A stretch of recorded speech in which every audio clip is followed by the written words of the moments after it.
Я лично здесь вижу вот произвол мэрии. Сказали освободить его через 30 дней.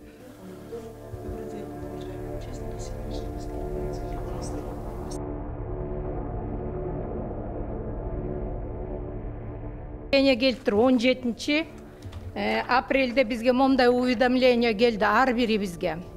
30 күндө үйдү бошоткула деп.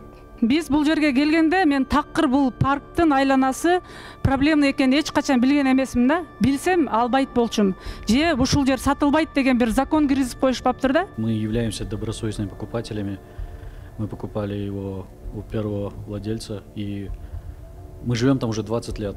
И вот спустя 20 лет выясняется, что мы, оказывается, все это время жили незаконно, и нашу землю, и наш дом можно забрать вот просто так. Мы были в шоке с родителями.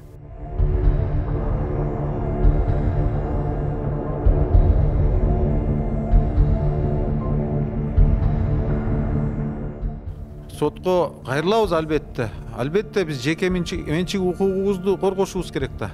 Башка сотко деле биз анча ишенбей атабыз, мында чынын айтканда. Мен өмүрүмдө кызматта иштеген эмесмин бир күн.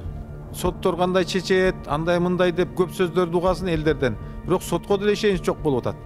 Биз бир гана биздин президентибизге ишенебиз. Раз госрегистр разрешает владеть этой собственностью, раз мэрия выдает постановление, значит, все этот участок, он законный. То есть, а потом, когда спустя 20 лет проходит, и потом нам говорят, все это незаконно, мы отменяем, мы забираем у вас имущество, ну, так не делается вообще.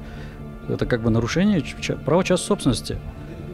То есть, получается, теоретически в Бишкеке, да, можно забрать любую территорию под предлогом и там, не знаю, защиты интересов, да, общества или еще чего-то.